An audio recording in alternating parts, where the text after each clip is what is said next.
Assalamualaikum warahmatullahi wabarakatuh. Perkenalkan, nama saya Faril Israel Biansa dengan NIM 2406051110087. Saya adalah mahasiswa dari Universitas Islam Negeri Maulana Malik Ibrahim Malang dari Fakultas Sains dan Teknologi dan jurusan Teknik Informatika. Jadi, di video ini saya akan membuat simulasi mengajar untuk memenuhi tugas UTS saya pada mata kuliah Kewarganegaraan dengan dosen pengampu Bapak Muhammad Kamilus MPTI. Baik teman-teman, yang pertama-tama kita harus mengetahui terlebih dahulu apa itu makna dan hakikat dari demokrasi sendiri. Nah, untuk maknanya, demokrasi ini secara garis besar merupakan sebuah sistem pemerintahan di mana setiap rakyat memiliki persamaan dan kesetaraan hak untuk mengemukakan pendapatnya dan memilih sebuah pilihan tanpa ada unsur paksaan dari pihak lain manapun. Lalu, pada sistem pemerintahan demokrasi ini menganut asas pemerintahan dari rakyat, oleh rakyat, dan untuk rakyat.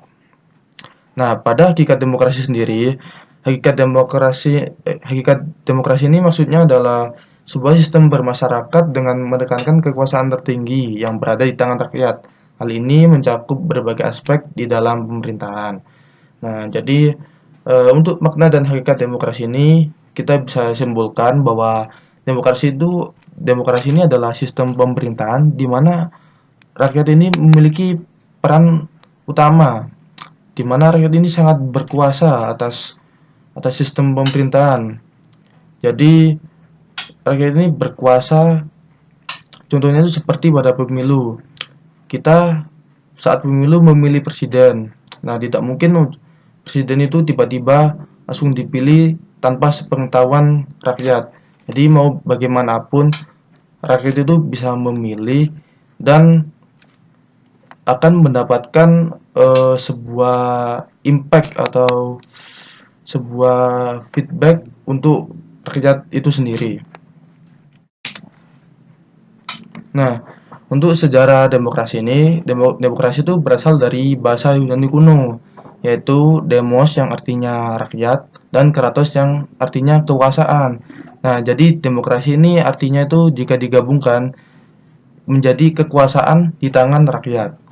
Nah, sejarah demokrasi ini sudah ada sejak zaman Yunani kuno dan berkembang melalui berbagai periode seperti demokrasi Athena, terus di Republik Romawi, hingga revolusi Prancis dan Amerika.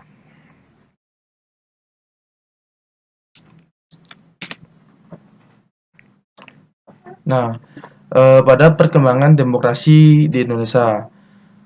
Di Indonesia sendiri ini, demokrasi mengalami perkembangan yang cukup panjang. Di antaranya ada demokrasi parlementer pada tahun 1945 sampai 1959, di mana sistem pemerintahan ini dipimpin oleh Perdana Menteri dan presiden ini hanya menjabat sebagai kepala negara. Lalu berlanjut pada demokrasi terpimpin pada tahun 1959 sampai 1965. Nah, pada demokrasi ini tuh kekuasaan itu terpusat pada Presiden Soekarno. Jadi parlemen dan partai politik itu kehilangan pengaruh, serta pada demokrasi ini tuh berujung pada peristiwa G30S PKI yang menuntut tergantinya presiden menjadi Pak Soehartono. Lalu berlanjut pada demokrasi Pancasila atau bisa kita sebut Orde Baru pada tahun 1966 sampai 1998, yaitu pada masa ini tuh Meskipun memakai istilah demokrasi, tapi banyak kebebasan yang dibatasi karena pada zaman Pak Soeharto itu sangat sangat terbatas. Terbatas maksudnya kita mengkritik politik, kita malah ditangkap. Ya, seperti pada PPT ini dijelaskan, kebebasan pers dan pendapat itu dibatasi. Lalu juga di pemerintahan ini tuh bisa dibilang otoriter dan lebih menekankan stabilitas politik dan ekonomi. Terus setelah masa Orde Baru berakhir, lalu lanjut pada masa demokrasi reformasi, yaitu dari tahun 1998 sampai sekarang ini. Nah, setelah masa Orde Baru berakhir atau setelah Presiden Pak Soeharto ini lengser, rakyat lebih bebas menyuarakan pendapat dan bisa memilih pemimpin secara langsung. Jadi bisa dibilang demokrasi reformasi ini sangat-sangat menerapkan apa itu yang namanya demokrasi, karena kekuasaan itu sudah berada di tangan rakyat, mulai dari presiden. Kita juga bisa menentukan kita mau memilih presiden yang mana, serta kita bisa menentukan calon anggota DPR atau calon anggota kepala daerah dan lain-lain sebagainya. Teman-teman, dari yang kita bahas sebelumnya itu yaitu tentang demokrasi, ini juga ada sebuah istilah yaitu civil society. Apa itu civil society? Nah, civil society itu adalah masyarakat sipil yang berperan dalam mengawasi pemerintahan dan memperjuangkan hak-hak sosial. Jadi, mereka itu tidak bergantung pada negara maupun pasar. Mereka itu aktif menyuarakan dan mengontrol jalannya pemerintahan, serta memperjuangkan hak-hak dari rakyat. Nah, contoh dari civil society ini, kita itu bisa lihat dari peran LSM atau lembaga swadaya masyarakat. Lalu kita juga bisa lihat dari komunitas-komunitas sosial, dan juga kita juga bisa lihat dari gerakan digital di media sosial yang memperjuangkan isu-isu penting di negara ini.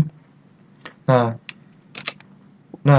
bagaimana demokrasi kini bisa diterapkan dalam sistem NKRI? Jadi Indonesia itu menganut sistem demokrasi berdasarkan Pancasila dan Undang-Undang Dasar tahun 1945, yaitu yang menjamin hak-hak rakyat dalam memilih pemimpin, berpendapat, dan mendapat perlindungan hukum. Tetapi dari semua itu, di negara ini tuh masih ada tantangan seperti pada politik uang dan korupsi. Contohnya juga seperti korupsi yang kemarin-kemarin, yaitu korupsi PT Pertamina. Ya, seperti itu contohnya. Lalu kita juga dihadapkan pada hoax dan manipulasi media sosial. Jadi kita juga harus pintar-pintar dalam memilih dan membaca sebuah berita agar kita juga tidak salah paham. Dan kita juga dihadapkan dengan masalah golput dan kurangnya partisipasi masyarakat dalam politik. Jadi dari tantangan ini tuh kita harus bisa memperbaiki bersama supaya demokrasi NKRI ini tetap berjalan dengan baik dan lancar, dan semoga negara kita tidak hancur dikarenakan tantangan-tantangan ini masih ada hingga sekarang.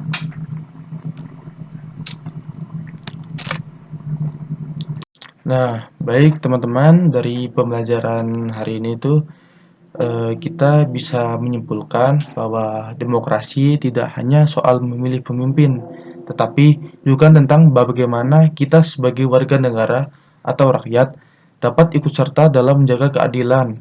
Terus kita juga harus menghargai perbedaan dan aktif menyuarakan kebenaran.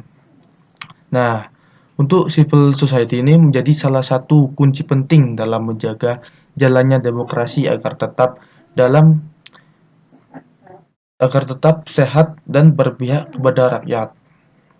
Jadi eh, inilah salah satu juga pentingnya pendidikan demokrasi dalam membangun masyarakat yang berpartisipasi dan sadar akan hak serta kewajibannya juga.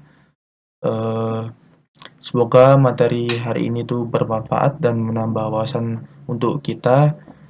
Maaf jika saya banyak salah kata. Saya Farisal Albiansa, saya pamit undur diri.